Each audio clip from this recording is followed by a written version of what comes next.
my name is Audre Hyatt. Interesting, after graduating with two undergraduate degrees, one in biology, one in chemistry, I might even add a minor in psychology because, right, who isn't ambitious when you get the chance to be? I came across what I thought was my passion when I went into my master's at Georgetown with a ton of enthusiasm.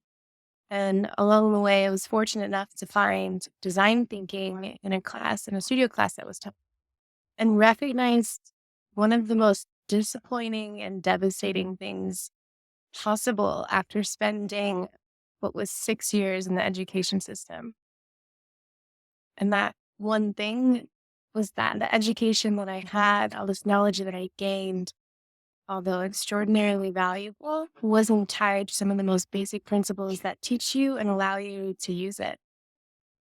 So design thinking in that last moment of my education popped up and allowed me to say, oh, hey, these are some natural patterns that exist in our world that allow me to leverage this knowledge that I've gained. There are a ton of questions remaining, right? Like, how do I reach this ideal state of success?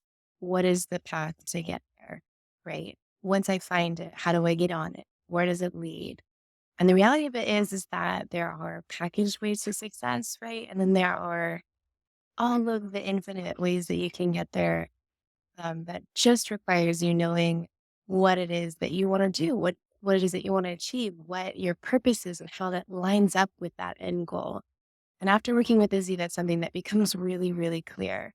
Career education is, I think, the most foundational element of this education program is allowing you to explore that side of yourself. In traditional academic worlds and traditional undergraduate programs, you don't get really the chance to do that in a formatted, formal way, right? Like you're too busy working on your calculus class, or you're too busy rushing to the tutor because you can't figure out what that quadratic equation was, right? From maybe algebra or wherever it is that you're at.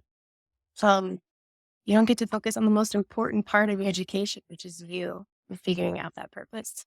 Higher education fills a massive, massive gap in our education system and is something that should be required anywhere that you are on your academic journey. And honestly, if I would have known about this, it would have been a great place to start.